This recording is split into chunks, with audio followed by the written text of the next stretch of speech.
Hi everyone and welcome back. This is Professor Hall and this is our second in the series about writing the perfect paragraph using the TEAL method. We're going to review what we talked about last time and then we're going to look at some examples. So let's get started. All right, so TEAL stands for Topic Sentence, Evidence, Analysis, and Link. Sometimes this is also referred to as the PEAL method, P-E-E-L, for writing, but essentially it comes to the same thing. You create a topic sentence that acts as the controlling idea or makes your point for your paragraph. Then you use evidence from your research to prove that point. And you make sure too that you introduce and cite that research using the sandwich method that we've talked about before. After you give your evidence, you analyze or explain your evidence to make clear logical connections for the reader that prove or support your claim. And finally, you link back to your claim, you're otherwise known as a thesis, or you link to the next paragraph of your essay using a transition sentence. So when you're using this pattern of writing in an essay, the basic pattern, that recipe, the formula we talked about the first time is the same for each body paragraph. But I wanted to really show you how you could use this for different types of paragraphs. So for example, if you are writing a process essay, if you have an informative paragraph, if you have an argumentative paragraph, if you're trying to persuade your reader to do, think, or believe something, there's a lot of different types of essays, a lot of different types of paragraphs. Now, I didn't cover all of them, but I hope I give you enough of a taste here to kind of see what this pattern looks like as you go to write. So we're going to look at a hypothetical essay, a pretend one I just made up for this presentation, and we'll look at the different paragraph types a person could use to support their claim. So this person has their position or thesis statement. Video game addiction can affect an individual's ability to function in daily life. So I know from reading this, if I get my pen, that the topic is going to be video game addiction, and we're going to focus on the reasons. Gamers may begin slowly, but the addiction builds over time, leading to issues with isolation, depression, anxiety, and obsessive compulsive behaviors. So this essay will talk about that escalation, I would assume, would talk about some of these mental health issues like depression and anxiety. But there's a number of things that the person can do here.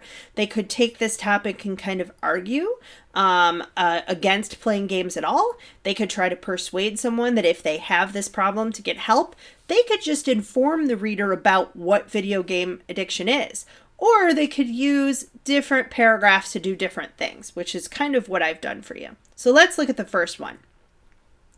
Definition paragraph. So if you use this type of paragraph, your goal is to define and explain a term for your reader. And here, if you haven't guessed it, this paragraph is going to be more about what video game addiction is. It can be helpful to have, instead of just giving the dictionary definition, to kind of explain features of something and give some examples, which is what this paragraph does. So, topic sentence. Video game addiction is also known as gaming disorder or internet gaming disorder and has similar features to other types of impulse control disorders. Okay, so this person's used the topic sentence to give a few more names for this disease and then to say, hey, here in this paragraph, I'm going to talk about similar features and other types of impulse control disorders. Sorry for my pen work here. Just make a little infinity sign to circle that up and maybe switch over to a highlighter. That probably would work better. There we go. Other types of disorders and similar features. That's what I would expect this paragraph to be about. My controlling point or idea. Evidence. Now, in the yellow here, I have those pieces of the sandwich. The introduction, for example, the DSM criteria includes then I have a paraphrase, and then, or a summary, and then I have the citation, Spencer, pages 3 to 4. So, withdrawal symptoms, anxiety when not playing, obsessive thoughts surrounding the games, problems in relationships or at work, school, and home because of excessive use. So, again, you can kind of hopefully see there are a few key words here, anxiety, obsession, that connect back to that claim, right? The claim and the reasons. Everything needs to connect. Then the analysis. Well, here we are further defining what this means by giving some examples. So, other impulse control disorders. Video game addiction is similar to disorders such as anorexia and bulimia, compulsive shopping, and problem gambling. I'm not going to read the whole thing here because it's quite long, but these are 4 other impulse control disorders, and then the person kind of analyzes and explains how these symptoms and how the DSM criteria is the same as some of these other problems. Then they have a linking sentence. In fact, there's our transition word. The video game industry actually depends on these feelings of anxiety and depression to keep players hooked on their games. So, we've defined the disorder a little bit more by showing some of the other names for it, by giving some of the symptoms of the disorder, and then by giving examples comparing it to other things. So now hopefully the reader has a better idea of what video game addiction is about. And then in the next paragraph, I would expect that this person is going to talk about the video game industry and how it keeps players hooked. That's what I would guess is going to happen in that next paragraph. But hopefully you can see how this formula kind of makes all these parts fit together. So here's another example, an informative paragraph. The paragraph goal here is to give the reader information about a topic. So a lot of times the balance on this is going to be a little bit more skewed toward the evidence because you're giving more evidence from your research rather than analyzing, explaining, or persuading someone to do something. So you can kind of see in the way that this is highlighted how that would look. Video games are designed with the intention of being addictive. Okay, so that's the topic of this paragraph. How video games are designed to be addictive. The Game Quitters Association explains that in the past, arcade games would lose money when a player became too good. So we have a summary here, and then we have a quotation. Remember, your evidence could be a summary, a paraphrase, a quote, a fact, or a statistic. Here, we have a nice blending of a summary plus a quotation. So we don't have a super long quote, right? The other thing you'll notice, again, that sandwich pattern, we've introduced the evidence, we've given the evidence for the reader, and then we have cited it. So this talked about the gaming industry creating expansion packs, and then in the analysis, we have an example. So, for example, a person could play and win a game of Pac-Man to spend just a quarter in 20 minutes. So then they updated the game. Ms. Pac-Man was more difficult, might require something like 10 quarters, an hour of play. And then they talk a little bit about the graphics, the music, the sound effects, the stress of possibly dying that overstimulate the brain. So they've explained this, but they haven't really argued a point. So it's a little bit less biased than an argument or a persuasive essay would be. They haven't said specifically, video games are designed with the intention of being addictive, therefore no one should play video games, right? They don't have that kind of a statement here. I would say it might be implied in the way that they're presenting this evidence, but it's not as direct as a straight persuasive or argumentative essay would be. All right, so what's the link? This type of addiction can lead to increasingly detrimental effects. Gamers who show symptoms should seek treatment. Now we have this phrase, should seek treatment. So I would assume that not only is it going to be about detrimental effects and maybe some symptoms of addiction, but a persuasive paragraph about how people who have this problem should seek treatment. But it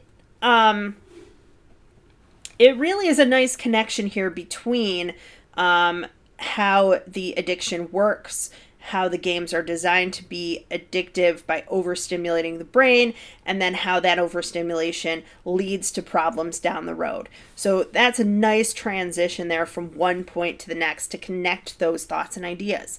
But hopefully you can kind of see the balance here, a little bit more evidence than is in some of the other paragraphs. All right, let's look at the next one. The persuasive paragraph. So those of you who like to argue, this is what you've been waiting for. Here, the paragraph goal is to convince the reader to do, think, or believe something. So we just talked about people who might need help, and the topic sentence here is, now that video game addiction is recognized as an official disease, gamers who struggle with this addiction can find the help they need. And the evidence for that, how can they find that help? Dr. Ferguson Advises is our introduction, and then we have a summary of what he has to say. Parents can talk to their pediatrician, and adults can seek behavioral counseling, cognitive behavioral counseling, or support groups online. An analysis of the evidence. Here, what the person is trying to do is to show how this is such an extreme problem that a person does need treatment, right? So they give, again, some of these effects. People become depressed, anxious, sometimes aggressive. They can have struggles with relationships and unemployment. It's difficult to work when you're obsessing about games every day. Money is often spent on systems as well as subscriptions. Typically, these are not issues an addict can face or overcome on their own. So they give a lot of detail showing, kind of to me, answering what I call the so what question. Why is this important, right? And then they connect it to the evidence by having this sentence about, sorry guys, my mouse skills here. It's not something you can overcome on your own, therefore you should probably find help. And here's the link. I found this to be true in my own life when I struggled with video game addiction as a teenager. Now again, this is not my essay. I've put this together hypothetically for the purposes of this presentation. I did something like this before, and people emailed me saying, I'm sorry you struggled with things like this. So I just want to be clear.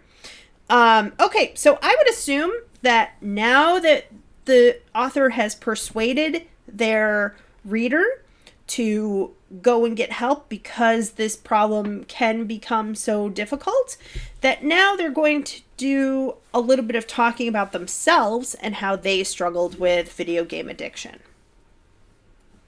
And we come to the narrative paragraph. So the goal of a narrative paragraph is a little bit different. It's to give a story, an extended example, or share a personal experience. So if this is personal to you, you're not going to have that sandwich for the evidence, because the evidence is really going to be your story, right? If it's an anecdote, a short story from someone else, or a longer example from your research, you do still want to incorporate that introduction to it and the citation. But here the person's talking about themselves. So their topic sentence, like many addicts, my video game addiction started slowly and became increasingly harmful. And then they give a little bit of their story. They talk about their 10th birthday. By the time they were 13, soon they lost interest in other activities. So they're showing this escalation that they've really focused on in the claim, right? Again, every paragraph should connect to that main idea. The analysis here, sometimes in these paragraphs, people tend to just give the story, but you really do need to connect it to your main idea for your readers. So here the person says, the lack of social interaction caused me to become depressed, and I felt anxious whenever I wasn't playing. When I realized I was failing 3 subjects, I knew I needed help. Okay, so they explain how the escalation that they just described, how that impacted their life. And then the link is not to the next paragraph, which is likely a conclusion, but instead it really is a link back to the thesis, an indirect way. Thankfully, I was able to talk to my parents and get counseling. I saw my life change and improve once I stopped gaming and realized that video games had prevented me from functioning in daily life. Now that's important because those are similar terms to what is used in the introduction. So it's linking back to the idea that video game addiction is real, that it's a problem, and that it prevents people from functioning in daily life.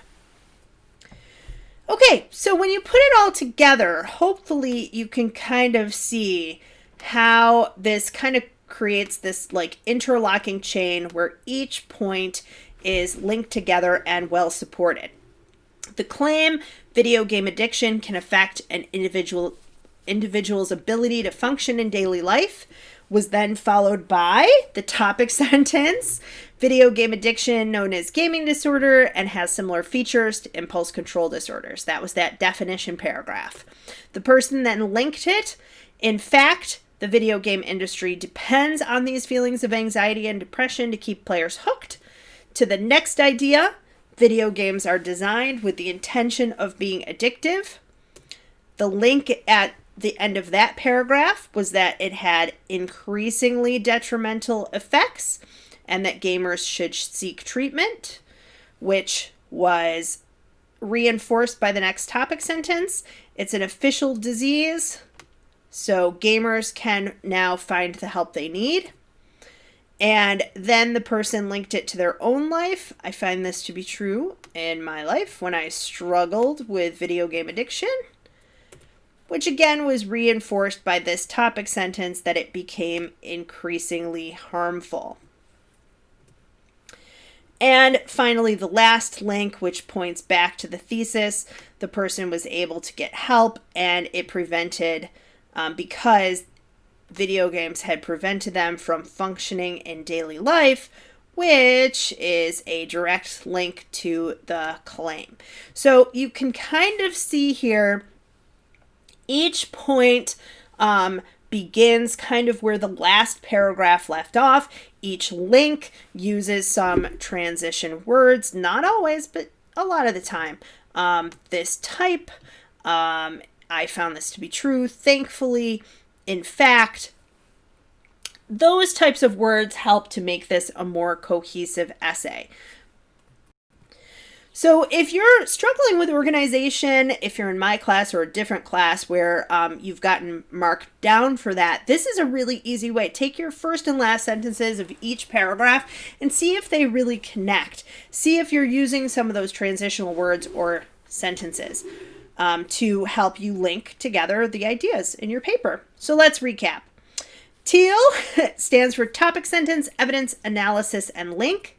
The method can be used in a variety of different essays or different types of paragraphs within the same essay.